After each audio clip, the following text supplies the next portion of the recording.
স্বাধীনতা দিবসের দিনকে সকলে সেটাকে নিয়ে মেতে উঠেছেন সকল দেশবাসী। আর সেই সময় যখন আমরা সেলিব্রেশন করছি, আনন্দ করছি, মনে রাখতে হবে সেই সমস্ত বীর যোদ্ধাদের কথা যারা রক্ত দিয়ে স্বাধীনতা এনেছিল। আজকে তাদের কথা আমাদের অবশ্যই স্মরণ করতে হবে। সেই সঙ্গে রঙ্গলাল বন্দ্যোপাধ্যায়ের সেই বিখ্যাত পংক্তিটি আমাদের স্মরণে পড়ে যায়। আমরা স্মরণ করি, যিনি বলছেন, স্বাধীনতাহীনতায় কে বাঁচিতে চায় হে, কে বাঁচিতে চায়।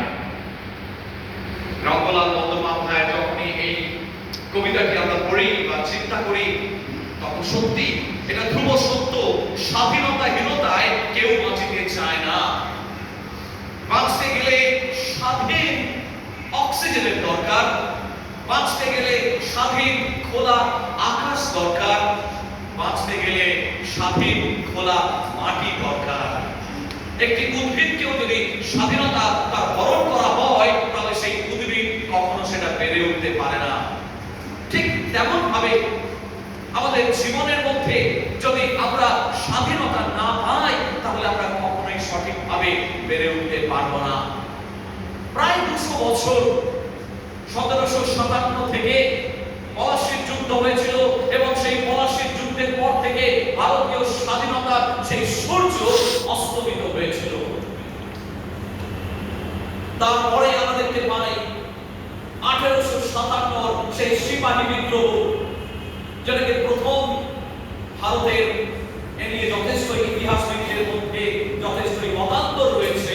তথাপি আমরা বলতে পারি শুধু সিপাহী বিদ্রোহ সেটা ছিল না, কিন্তু এটা একটা প্রথম স্বাধীনতা আন্দোলন ছিল।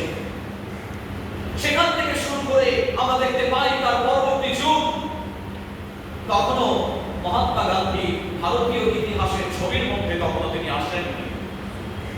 তিনি তখনও অনেক পরে তিনি সাউথ আফ্রিকায় তিনি টলস্টয় ফার্মে তিনি চাকরি করছেন, তিনি পেশাগত কারণে সেখানে রয়েছেন এবং দক্ষিণ আফ্রিকার খ্রিস্টানদের নিয়ে তার সেই আন্দোলন চলছে।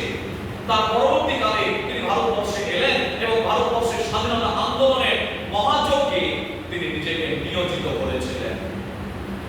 এবং তারপরে আমরা দেখতে পাই 1920 সেই অসহযোগ আন্দোলন থেকে শুরু করে আমরা দেখতে পাই 42 ভারত ছাড়ো আন্দোলন এবং 46 কলকাতায় দাঙ্গা হয়েছিল। সারা কলকাতায় রক্ত স্নান করেছিল। আমি পড়েছি খবরের কাগজে যে সেই সময় পাকসান্দাস অঞ্চলে রক্তের বন্যা হয়ে যাচ্ছে। ভারতবর্ষ স্বাধীনতা নিয়ে তখন সকলে তোলপাড় হচ্ছে। দিল্লিতে আমরা দেখতে পাচ্ছি নেহরু এবং ডক্টর বি.আর. আম্বেদকরের নেতৃত্বে সেই সময় দেখা যাচ্ছে যে কনস্টিটিউয়েন্ট অ্যাসেম্বলি তৈরি হয়েছে। ভারতীয় সংবিধানের প্রণেতা তারা একজোট হয়ে তারা ভারতীয় সংবিধানের রচনার কাজে ব্রতী হয়েছেন। তারা সেইভাবে যখন সমস্ত তোড়জোড় চলছে, প্রস্তুতি পর্ব চলছে, সেই সময় 1947 সেই দিন গেল। রাত 12টার আগে আমরা জানি পাকিস্তানকে স্বাধীন বলে ঘোষণা করা হয়েছিল এবং রাত 12টার পরে ভারতকে স্বাধীন বলে ঘোষণা করা হয়েছিল। এবং সেই কারণে ভারতের স্বাধীনতা দিবস আমরা 15ই আগস্ট উদযাপন করতে থাকি। সেই সময় পণ্ডিত নেহরু একটা কথা বলেছিলেন। তিনি বলেছিলেন ট্রিস্টবিদ্যা একটা কথা বলেছিলেন, ট্রিস্টবিদ্যা টাইমেনি বলে একটা কথা, একটা শব্দবন্ধ তিনি ব্যবহার করেছিলেন। এবং তিনি আরেকটা ভয়ঙ্কর একটা খুব সুন্দর কথা বলেছিলেন। তিনি বলেছিলেন যে যখন সারা পৃথিবী ঘুমোচ্ছে, ভারত তখন জেগে উঠেছে। মধ্যরাত্রে যখন ভারতকে স্বাধীনতা দেওয়া হয়েছিল, নেহরু তখন এই কথা বলছেন, যখন বিশ্ব জুড়ে মানুষ ঘুমোচ্ছে, ভারত তখন জেগে উঠেছে। আবার আজও সেই পংক্তিটি সেই জায়গাটা পড়লে আমার খুব গায়ে কাটা দেয়। সত্যিই ভারত জেগে উঠেছে। বিগত প্রায় ৭৯ বছর ধরে ভারতের সেই স্বাধীনতা, অনেকে বলেছিল ভারতের স্বাধীনতা ধরে রাখতে পারবে না, এত জাতি, এত ধর্ম, এত ভাষার মধ্যে ভারতবর্ষ তাদের স্বাধীনতা ধরে রাখতে পারবে না। অনেক যারা সেই সময়কার যারা বলতো প্রফেটস অফ ডুম, যারা সবসময় ভাবনা করতো নাকি তারা ভবিষ্যৎবাণী করতো ভারতবর্ষের স্বাধীনতা উইল সঠিক, কিন্তু ঘটনাচক্রে তা হলো না। আজও ভারতবর্ষের স্বাধীনতা উজ্জ্বল হয়েছে। সেই ভারতবর্ষের মধ্যে আমরা এতগুলো বছর আমরা রয়েছি, স্বাধীনতা উদযাপন করছি। এর সঙ্গে আরো একটা বিষয় রয়েছে, মনে রাখবেন ঈশ্বরের পরিকল্পনা ভারতবর্ষের জন্য রয়েছে, ছিল বরাবর। আমরা তার প্রমাণ দেখতে পাচ্ছি যে ভারতের নাম হিন্দুস্তান রূপে, যেটা তখন পড়লাম বাইরে, সেখানে লেখা রয়েছে যে হিন্দুস্তানের নাম বাইবেলের মধ্যে অনেক নাম লেখা নেই। তথাকথিত খ্রিস্ট বিশ্বাসী সমস্ত কান্ট্রিগুলোর নাম কিন্তু লেখা নেই, কিন্তু ভারতের নাম লেখা রয়েছে। আরো বলা যায়, ভারতের যদি ইতিহাস আমরা দেখি, প্রভু যিশুর পুনরুত্থানের 22 বছরের মাথায় তার সাক্ষাৎ শিষ্য থোমা এখানে এসেছিলেন। মালাবার উপকূলে প্রথম খ্রিস্ট বিশ্বাসের বীজ বপিত হয়। তখন থেকে ভারতীয় খ্রিস্টীয় মণ্ডলী তারা জেগে উঠেছে, তারা রয়েছে। ভারতীয় স্বাধীনতা আন্দোলনের সঙ্গে বহু খ্রিস্ট বিশ্বাসী প্রাণ দিয়েছিলেন, আমরা হয়তো অনেকেই জানি। উড়িষ্যার অনেকে খ্রিস্ট বিশ্বাসী তারা প্রাণ দিয়েছিলেন। আমাদের কৃষ্ণমোহন বন্দ্যোপাধ্যায় নাম হয়তো আপনারা অনেকেই শুনেছেন। কৃষ্ণমোহন বন্দ্যোপাধ্যায়, তিনি ছিলেন বিদ্যাসাগর মশাই এবং মদন মোহন তর্কালঙ্কারের সমসাময়িক। সেই সময় বিরোধীয় এবং যারা সেই সময় ছিলেন নব্যবঙ্গ আন্দোলনের সময়, এরা সকলে তখন একসঙ্গে, এরা সমসাময়িক।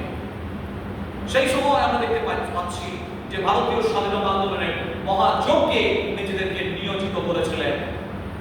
আজকে যে ভারতীয় খ্রিস্ট বিশ্বাসীদের প্রতি দুটো বিষয় ঈশ্বরের আত্মা আমাকে বলতে সাহায্য করছে। প্রথমত, স্বাধীনতার প্রকৃত মানে শুধুমাত্র সে একটা জাতি আর একটা জাতিকে ছেড়ে চলে গেল তা নয়, বা তাদের হাত থেকে আমরা মুক্তি পেলাম তা নয়। প্রকৃত স্বাধীনতা আসে যখন মানুষ পাপ থেকে স্বাধীন হয়। সেই কারণে বলছে, পুত্র যদি তোমাদেরকে স্বাধীন করে তোমরা প্রকৃত অর্থেই স্বাধীন। অর্থাৎ যদি পাপ থেকে আমরা স্বাধীন না হই, তাহলে পাপ আমাদেরকে স্বার্থপর করে তোলে, আর স্বার্থপরতা একে অপরকে বন্দী করতে শেখায়। কিন্তু পাপ যদি না থাকে, স্বার্থপরতা যদি না থাকে, তাহলে দেখবেন কলোনাইজেশনও থাকবে না, ঔপনিবেশিকবাদ থাকবে না, আর সেখানে মানুষ স্বাধীন জীবনযাপন করবে। আজকে আমাদের মধ্যে সেই পাপ থেকে স্বাধীনতার সময় এসেছে। বহু মানুষ এখনো পর্যন্ত পাপের সেই বন্দির মধ্যেই রয়েছে। আজকে আমাদেরকে স্বাধীনতার বাণী তাদেরকে দিতে হবে। 2 নম্বর, যখন আমরা ভারতবর্ষের মধ্যে রয়েছি, মনে রাখবেন ভারতবর্ষের সেই জাতির প্রতি আমাদের একটা কর্তব্য রয়েছে। মণ্ডলী কর্তব্য রয়েছে জাতির প্রতি, আমি নিজে ব্যক্তিগতভাবে মনে করি। সেই কারণে আমাদের সেই জাতির প্রতি তাদের ভালোবাসা দিতে হবে, ভালোবাসার বাণী দিতে হবে। বহু মানুষ আজকে ভ্রান্তের মতো ঘুরে বেড়াচ্ছে। বহু মানুষ তারা বুঝতে পারছে না কোনটা ঠিক পথ কোনটা ভুল পথ। আজকে তাদেরকে প্রেমের বাণী নিয়ে তাদেরকে তাদের পাশে আমাদের দাঁড়ানোর সময় এসেছে। শুধুমাত্র নিজেদের ব্যক্তিগত স্বার্থের কথা চিন্তা করাটাই আজকে একবিংশ শতাব্দীর 3য় দশকে যথেষ্ট নয়। যথার্থভাবে আমরা খ্রিস্ট বিশ্বাস তাহলে পালন করছি না। আমাদেরকে বলতে হবে প্রেমের কথা, ভালোবাসার কথা। মানুষের কাছে তোমরা বলছেন, প্রভু যিশু বলছেন তোমরা জগতের জ্যোতি। তাহলে মানুষের কাছে গিয়ে, ভারতবাসীর প্রতি গিয়ে তাদেরকে বলতে হবে ঈশ্বর তাদেরকে প্রেম করে, ভালোবাসে। সেই ভালোবাসা তাদেরকে দেখাতে হবে, তাদেরকে সঠিক পথটা দেখাতে হবে। শুধু ব্যক্তিগত স্বার্থ চিন্তা করলেই এই পৃথিবীতে বাঁচা মানে কি বলবো তাকে সার্থক হবে না। ইয়েস, কখনোই এটা সার্থক হতে পারে না। তাহলে আসুন না এই ভারতীয় স্বাধীনতা আন্দোলনের সেই কথা স্মরণে রেখে তারা সেদিন জীবন দিয়েছিলেন বলে মনে পড়ে যায় ক্ষুদিরাম বসুর কথা। 1908 সালের 11ই আগস্ট তার ফাঁসি হয়েছিল এবং সেই সময় একটা গান সারা বাংলাদেশে ছড়িয়ে পড়েছিল, একবার বিদায় দে মা, ঘুরে আসি হাসি হাসি করব হাসি দেবে ভারতবাসী, একবার বিদায় দে মা, ঘুরে আসি।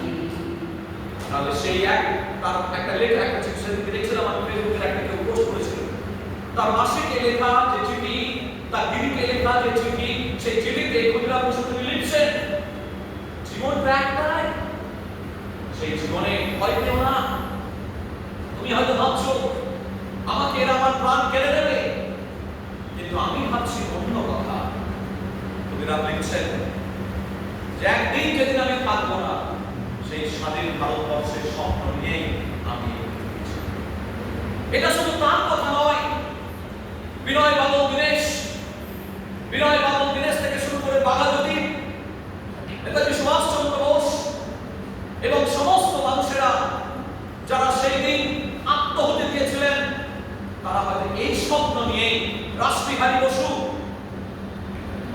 এরকম অনেকেই, অনেক বাঙালি বিপ্লবী, ভারতবর্ষের বিপ্লবীরা দেশের বিভিন্ন প্রান্ত থেকে তারা স্বাধীনতা আন্দোলনের কর্মযোগে ঝাঁপিয়ে পড়েছিলেন একটা উদ্দেশ্যকে কারণে সামনে রেখে, যে যেদিন আমি থাকবো না সেদিনকে স্বাধীনতার পতাকাটা পথ করে হাওয়াতে নড়বে। আজকে সেই স্বাধীন ভারতবর্ষে আমরা রয়েছি। আসুন সেই ভারতবর্ষের প্রতি আমাদের কিছু কর্তব্য থেকে যায়। খ্রিস্টের সেই প্রেম তাদের কাছে তুলে ধরার সময় এসেছে। আসুন এই মধ্যে আর দীর্ঘায়িত করতে আমরা প্রার্থনা